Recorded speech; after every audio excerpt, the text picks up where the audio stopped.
جب میرے بندے نے مجھے پکارا ہے، اللہ رحیم اور کریم ہے. ٹھیک ہے، آپ سب صحابہ کرام کو سمجھانا. بنی اسرائیل میں ایک بندہ تھا نا، 100 بندوں کا قاتل تھا.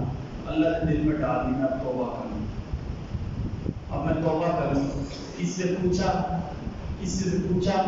انہوں نے کہا کہ یار تیری توبہ نہیں قبول ہوگی. یہاں سے ایک بات سمجھو، ہر کسی سے مسئلہ نہیں پوچھتے. ہر داڑھی والے سے مسئلہ پتہ قرآن میں کہتا ہے فَاسْأَلُوا أَهْلَ الذِّكْرِ إِن كُنتُمْ لَا تَعْلَمُونَ. فَاسْأَلُوا أَهْلَ الذِّكْرِ کہ جب بھی تم نے مسئلہ پوچھنا تو علماء سے مسئلہ پوچھنا ہے. علماء سے مسئلہ پوچھنا ہے. ابو ہریرہ نے ایک مرتبہ غلط فتویٰ دے دیا تھا. ابو ہریرہ رضی اللہ عنہ صاحب ایک مرتبہ غلط مسئلہ بتا دیا تھا، ساری زندگی اس پر توبہ کرتے رہے ہیں ایک مسئلہ غلط بتانے پر. امام شافعی رحمۃ اللہ تعالی کے بعد ایک دن میں 30 بندوں نے آ کر ایک مسئلہ پوچھا. آپ نے پتا کیا کہا؟ لا ادری، مجھے نہیں پتا. اب امام شافعی رحمۃ اللہ تعالی مسئلہ نہیں پتا، مجھے نہیں پتا. تو ہمیشہ جب بھی مسئلہ پوچھنا ہے علماء سے مسئلہ پوچھنا ہے. تو مستند علماء ہیں، ان کی علمیت مسلم راسخون فی العلم ہے. ہر کسی کے بعد جا کر مسئلہ نہیں پوچھنا، نہیں ہر کسی سے مشورہ کرنا ہے. یہ دو باتیں سمجھیں. جو ہم کہتے ہیں مشورہ کرنا، مشورے کا اصول کیا ہے؟ اہل بندے سے مشورہ کرنا ہے. اور ایک مطلب اہل بندے سے مشورہ کریں. اگر آپ نے نااہل سے مشورہ کیا یا اہل بندے سے مشورہ کیا تو آپ گناہگار ہوں گے، آپ کا وہ کام کبھی ٹھیک نہیں ہوگا. مشورے کا مطلب نہیں کہ 100 بندے مجھے میں کام نہیں. اس کے اوپر آپ کا اعتماد ہو، جو مخلص ہو اس سے مشورہ کرنا ہے. تو سر مسئلہ بھی ہر کسی کے سامنے نہیں بیان کرنا. قرآن میں پتہ کیا تھا؟ یوسف علیہ السلام کے ساتھ 2 قیدی تھے. ٹھیک ہے نا، انہوں نے خواب دیکھا نا، پتا نا کیا اِنَّا نَرَاكَ مِنَ الْمُحْسِنِينَ، آپ ہمیں نیک نظر آ رہے ہیں. آپ کے اندر علمیت اور آپ کے اندر علمی وجاہت ہے، اس وجہ سے ہم آپ سے مسئلہ پوچھ رہے ہیں. اس سے ہمیں کیا سبب ملتا ہے؟ جب بھی مسئلہ پوچھنا ہے مستند علماء سے پوچھنا ہے، ہر کسی سے پوچھنا بھی نہیں ہے. بندے نے 100 قتل کر دیے، کسی کے پاس گیا، کوئی خوش ٹائم مولوی تھا، پر جا یار تیری توبہ کدھر ہوگی. اس نے کیا کیا؟ اس کو بھی قتل کر دیا، 100 پورے کر دیے. اب پھر میں دل میں یار غلط کام ہوا.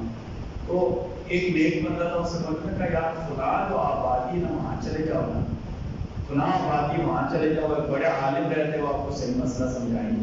یہ بندہ بھی جا رہا تھا، اپنی آبادی سے باہر نکلا، موت آ گئی، مار گیا.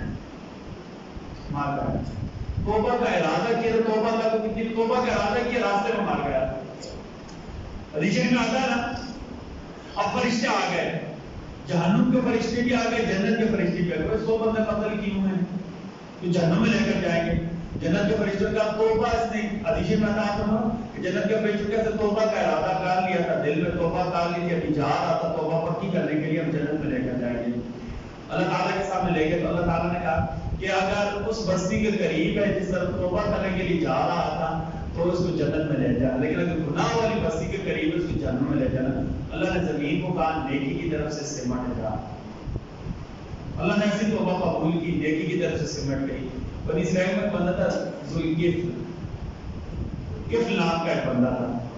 ٹھیک ہے، حدیث میں آتا ہے کہ اتنا گناہگار تھا کہ بستی والے اس سے پناہ مانگتے تھے، اس کے شر سے پناہ مانگتے تھے. ہم بھی کہتے ہیں فلاں بندہ بڑا برا ہے یار، اس سے دور ہی رہ کر اچھا ہے. بستی والے کفل سے پناہ مانگتے تھے. ایک بندہ کفل نے ایک عورت کے ساتھ برائی کا ارادہ کیا، اس عورت نے اسے کہا کہ مجھے 60 دینار دو. کفل 60 دینار لے کر آ گیا، سونے کے ساتھ سے لے کر آ گیا کہ برائی کے ارادے کو سمجھ کیا پتا ہے اللہ سے ڈر، میں بری عورت نہیں ہوں، میری مجبوری پڑ گئی ہے، میرا خان فوت ہو گیا، میرے بچے بھوکے ہیں، اس وجہ سے میں برائی کا ارادہ کیا. کہتے ہیں کفل رک گیا،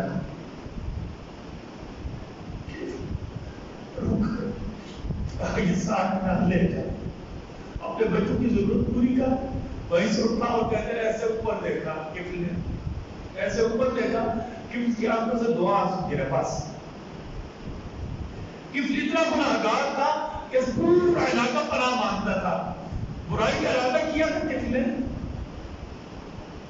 اور اس نے کہا اللہ سے ڈر، میں ایسی نہیں ہوں، میرے بچے بھوکے، میرا خاوند فوت ہو گیا تھی تو برائی پر آمادہ ہو گئی ہوں.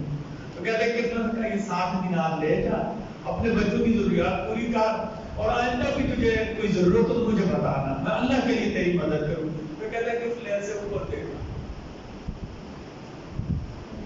گفٹ لے سے اوپر دیکھا اور صحرا میں چلا گیا، جن میں کہ میں اتنا گناہگار ہوں کہ میں اتنا برا ہو گیا ہوں کہ میں بیوہ عورت کے ساتھ، بچوں والی عورت کے ساتھ برائی کرنے کے لیے آمادہ ہوں۔ صحرا میں گیا، بستی سے دور ہو گیا، موت آ گئی آپ کو۔ اللہ نے وقت کے نبی کو کہا میرا ایک بہت ہی محبوب بندہ فلاں جگہ فوت ہو گیا، پورے علاقے کو لے کر جہاں اس کی نماز جنازہ پڑھیں گے، اور جو جو اس کی نماز جنازہ میں شامل ہوگا اللہ ان کی بھی مغفرت فرمائے، جو اس کی نماز جنازہ میں شامل ہوگا اللہ اس کی بھی مغفرت فرما دیں گے۔ وقت کے نبی کے لوگوں کو یہ تو کفل ہے، یہ تو کفل ہے، یہ تو بڑا بڑا بندہ ہے۔ اللہ نے وحی بھیجی کہ ہاں کل تک برا تھا، لیکن رات کو اس کی ندامت کے 2 آنسو گرے ہیں نا، ان آنسوؤں کو پورے علاقے پر اللہ نے تقسیم کر دیا، سب کی مغفرت فرما دی۔ اور اللہ نے کبھی کی توبہ قبول کی نا، اللہ تو پتہ کہ توبہ قبول کرتے ہیں نا۔ ہم بھائی ہمارے اندر کیا کہتے ہیں، اندر سے تکبر آ جاتا ہے، ہمیں جانے نہیں دیتا۔ جن میں وحش بن حرب